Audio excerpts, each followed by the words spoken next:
It's 7:16 Monday. Let's go into the KUAM News Zoom room where we're going to bring on Shawn Gumataotao. Shawn, I know we had you on about the presidential debates, but Lord Almighty, we couldn't find a Democrat to come on with you. Not saying you're a Republican or anything, but yeah. Well, I guess maybe they're taking a break ahead of what's going to be could be a very lopsided event come Super Tuesday, maybe. Ooh, shots fired right out the gate, Shawn. Hey, I got to tell you, I've been watching your show, and if they can't survive both Sabrina and Chris's interviews, then I think if the public watches very carefully, and we could talk about this on election night as well, that if they're not able to articulate their views, then it looks like there might be a big change coming across all of the different elected offices in Guam. Wow. Yeah. I mean, and this is it. This is the last week running up to Super Tuesday, and we've got a bunch of coverage planned. We'll get into that later, Bree. Which? Our election coverage. Oh, yeah. Or now, I mean, well, I got you here. Well, I wanted to ask Shawn first, out of the candidates that you did get a chance to watch, who stood out for you in a good way? Or in a bad way. Yeah. Either way. Okay, I thought that was gonna be a trick question going into this, because I know throughout the entire last couple of weeks I've been kind of communicating back and forth with you, and I just at times I scratch my head about some of the answers, and this is not just reserved for Democrats, or it's even on the Republican side. I think that the community, if you get a chance, get onto the YouTube channel for KUAM and spend just a couple of minutes listening, or a couple hours listening to the interviews that have been given across the 24 candidates for public office, especially your legislature. Mm-hmm. I think if you don't spend even a couple of minutes, you will be very, I guess, maybe disappointed come inauguration day in January, because we looked at some of the issues that you presented and their responses, and some of them are just super disconnected with the community today. Right. Yeah, I mean, I think what we're seeing here with the spread of the candidates is people know that some of these incumbents may be facing a heavy price on Tuesday. But that being said, I don't know if we're at the point where we're just going to elect anybody, because if you kind of look at some of the people running and then what they're saying, there seems to be a lot of people whose whole platform is, I hate Lou. Lou sucks. And I mean, the incumbents did what they did, and we did have that Democrat supermajority. I mean, pretty much going to bat for most of the major decisions that came out of Adelup. But I don't know if that necessarily means we're at a point where we're just going to elect anybody. Yeah, the candidates really, for me, when I was listening, I just had my wallet, and I was trying to wonder, were they really addressing the issues of our pocketbook? And many of them, I will tell you, did not. And I will tell you that I hope before they get inaugurated, that they listen to people, they listen to the common person, and remember that the issues that face our island today start and end with our pocketbook. If they do not, and they consider, okay, let's talk about COVID and other issues and marijuana, those things are not going to resonate. And then we can only expect to continue to see either ineffective leadership in that branch, or we're just going to continue to have much of the same that we've seen, quite frankly, over the last maybe 4 to 6 years. Mm-hmm. You've been in politics for quite a while. Do the Republican and Democratic parties, did they recruit their candidates, or can anybody just run and say, I'm a Republican or I'm a Democrat? Because when you look at the quality of some of these candidates, it's kind of leaves a little to be desired, would be putting it nicely. Mm-hmm. Yeah, Chris and Sabrina, it's a combination of two. It is that willingness by that person to say, I would like to put myself out there as a candidate for public office. And then secondly, it is the heads of the parties who are also responsible for recruiting those that they believe will reflect the ideals of their respective parties. So when we think about what we've seen over the last couple of weeks, especially going into the cycle, maybe even before that, going into what we thought was going to be a primary, they do reflect that recruitment. And so when you start to listen to their issues, it's kind of like we were wondering out loud, are they really reflecting the total values of the individual parties? Are they considering the most important issues of the day?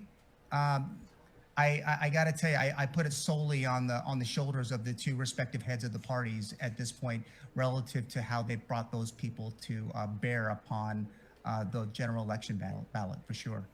Right. And I think it didn't appear in many instances there was any grooming of these candidates or preparing these candidates to speak to people or to do interviews. I mean, also the candidates. I mean, hello, if you're going to run for office, don't run to run. I mean, put yourself out there. Get your answers straight. You know what I mean? It's Yeah. not that hard. It happens every election year. People ask these candidates questions, and I mean, I don't know, understand why some of these people come on for these interview forums and they can't even answer a simple question. Yet they've got I think it's 5,000 not so much signs the out there. question. Right, Chris. I don't think it's so much the question as much as when they think about what is the branch that they're run or whatever office they're running for. What do they exactly do? If they don't know that you're creating public policy, and then you're looking at the issues of the day, and you can't articulate how you're going to create a public policy, because a lot of what the legislative branch does, it is nothing to do with oversight all the time. It's the creation of public policy. So for all of us that are out there, and we've all been active in understanding it and trying to help others articulate those things, we tell them. But I tell you, when they're up against Sabrina Salas Matani and Chris Barnett, when they are listening to the questions from KUAM, if they are unable to answer those very succinctly, or even answer them to at least to get the voter a chance to get insight into what they're all about, it's going to be a pretty uphill battle, because they won't be able to answer even a basic constituent those important issues of the day. And I also see what a lot of candidates are doing is they're tapping into this. I mean, people are not happy. People are very disappointed, let down by just elected officials in general, right? With the senators. And I think what you're saying about a lot of people who are running on this, like, I'm going to keep the executive branch in check. I think they're able to say this and build a whole campaign out of it, because we haven't seen it for the most part in the last 2 years. But what I don't want to end up with is 15 senators and 12 of them are just going to be writing letters to Adelup every other day. I mean, I think we've seen that in this last legislature, where it's the extreme. You got some people who are keeping the post office alive with the number of stamps they're using. And then you got other people who, can't even give Adelup a B for their handling of the pandemic. And so hopefully we can end up with something a little more down the middle, and definitely a better spirit of cooperation, because I'm just not going to have this another 2 years of Speaker Barnes gaveling and the Democratic leadership just silencing Republicans and even other Democrats. I think the people really paid attention to a lot of the sessions that went down during this pandemic, and I think they saw it for what it was. And I wonder if there's going to be hell to pay on Tuesday. Yeah, when you look at the dynamic between the two branches of government, they're supposed to provide a check and a balance of what the work that's being done. And yes, I think many in our community are arguing today that they haven't done a really great job of that. The next group of legislators will be taken to task to ensure that that check and balance doesn't exist. If it doesn't, then it's going to be a pretty short tenure, as they will probably be out, especially in the next election, which is the big general. Midterms sometimes don't always get the same kind of output. They don't get the same amount of quality, but in the general, it's going to be a make or break for both parties. So what are you feeling? You think we're going to see a Republican majority in the 36th Guam legislature? I think it's going to be close. I think many of my friends in the Republican Party in Talofofo and in the island-wide will probably say, yes, there's a strong chance it could be an 8-7 Republican majority. Yeah. But I will tell you, there's also a strong chance that could be an 8-7 Democratic majority. I think that we're seeing a lot more of the addition of quality Republican candidates brought to bear. What I mean by that, meaning folks who have experience in their general base. When you bring them against the current incumbents, we might see some incumbents today lose their jobs in next Tuesday, and then you're going to see it could be either a replacement of them, but it's going to be tight. I think 8-7, it could go either way. Right. But what that means for our community, it's going to be a little more balanced policy, I guess call it policy side of the house for our branches of government, and it really will kind of change the dynamic between the executive branch and what happens at the Guam legislature for sure. Yeah. Go ahead. No, go ahead, Chris. The other interesting race, I think, also is the congressional race, because typically it's supposed to be, 2 people, and you have 3 people running, and it just seems as though you could see these votes split in all kinds of ways, Right. and it could be anybody's race. No, that's an interesting point, Sabrina. The delegate race is kind of turned on its head now because of what's happened with the general election. But I will also say this, is that depending on the outcome, are we going to be into a runoff in, in 30 days? And remember, with COVID, we could expect voter turnout and right now we're kind of we're well on our way, but voter turnout is going to be lower. We should not expect it to be in the high 70s and 80s that we've enjoyed prior. And I think this is that moment. And for the delegate races specifically, it's going to have a big impact on its final outcome. I'm excited. And there was a poll, someone was telling me about a poll last week, Shawn, where basically what you're saying, it could end up 8-7 either way. What I think we're definitely going to see is, I think the Democratic leadership wondering how strong they're going to finish, and then this is going to change the complexion of the leadership in the legislature as a whole, right? So I wonder, when the results come out, is there going to be blood in the water where some of these Democrats who force their way to power in this legislature, if they're going to be in that same position? But what I do think a 8-7 either way split will force is, it'll force the parties to work together a little more, right? Because the Democrats aren't going to have that stranglehold on things.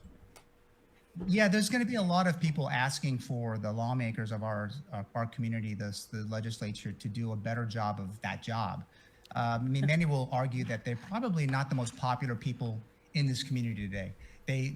Throughout the pandemic, they said they were working, but the idea was, well, what does that mean? Some of the policies that came out over the last 7 months haven't reflected the true response of the COVID or the public health emergency in Guam. So yes, what'll happen, but the critical thing, Chris and Sabrina, is going to be the first year of this new set of lawmakers, because they are going to show whether or not the administration can really work with them. But also, it's going to be important for any policies, I guess, called after COVID, to really support this community. And will it really hit the pocketbooks?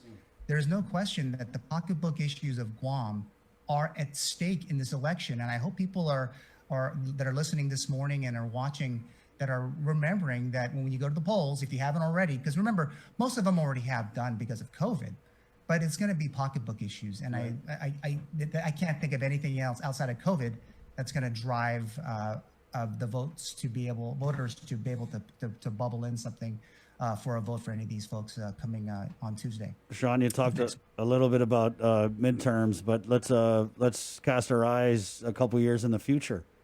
What do you think we're going to be looking at from the Republicans? Do they have anybody who can run for Adelup? And then on the Democrat side, I keep hearing these whispers about Governor Liu is not going to run again. I know she said otherwise, but you can kind of see sometimes there appears to be some distancing between, like, the lieutenant governor and his people and the governor and her people.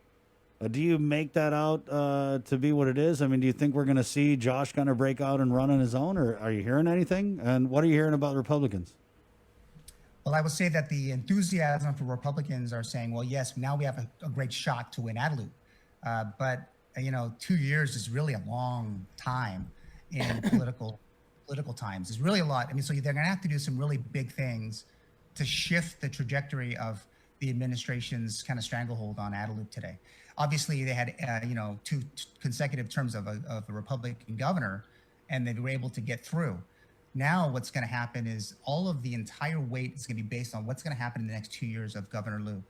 will the Democrat governor of Guam be able to shift the view that she is doing a fantastic job in response efforts for the public health emergency, and just governing it in general, if it will be enough to be able to take what could be a potential Republican candidate and totally change the way that the island views its leaders.